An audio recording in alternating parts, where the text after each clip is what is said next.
Halo sobat baku hantam yang tiap bangun tidur dimarahin istri, ya salam.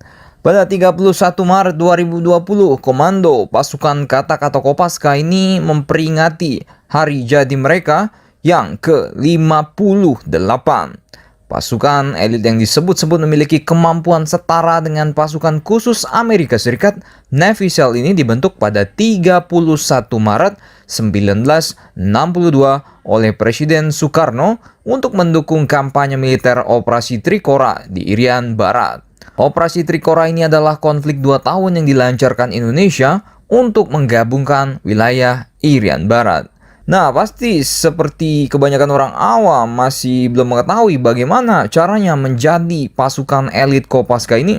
Tentu tidak semudah menjadi hansip di komplek perumahan Anda. Serius lah, men. Oke, kerja tipes. Nah, anggota Kopaska ini adalah prajurit-prajurit terpilih. Tugas utama mereka adalah menyerbu kapal dan pangkalan musuh, menghancurkan instalasi bawah air, penyiapan perebutan pantai, dan operasi pendaratan kekuatan amfibi.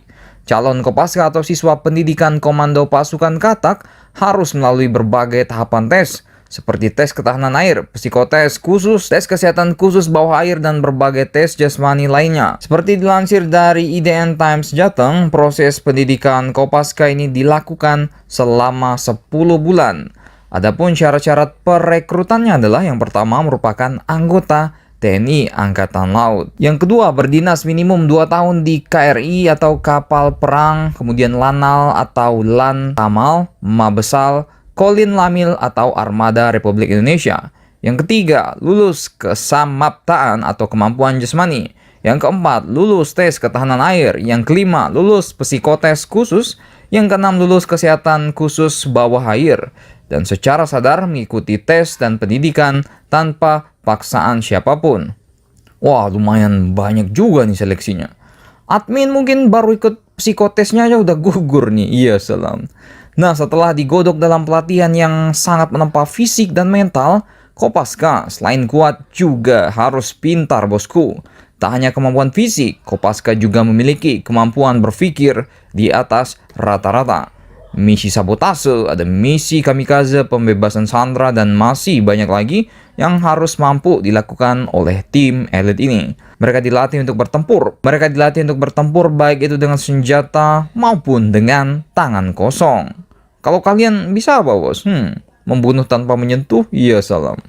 Nah, balik lagi Kopaska. Jika sedang tidak ada operasi atau misi khusus, Kopaska ini akan ditugaskan untuk mengawal VIP seperti presiden, wakil presiden, atau orang-orang penting lainnya. Hal ini sudah dilakukan Kopaska sejak zaman Bung Karno dulu, bos. Tahu sendiri kan, Bung Karno dulu lebih dekatnya ke Angkatan Laut. Nah, Kopaska merupakan salah satu pasukan elit TNI Angkatan Laut yang masuk jajaran pasukan khusus dunia dengan topeng yang paling menyeramkan. Mengenakan baret merah layaknya komando pasukan khusus TNI Angkatan Darat, prajurit Kopaska semakin garang dengan topeng tengkorak yang mereka gunakan saat sedang beraksi.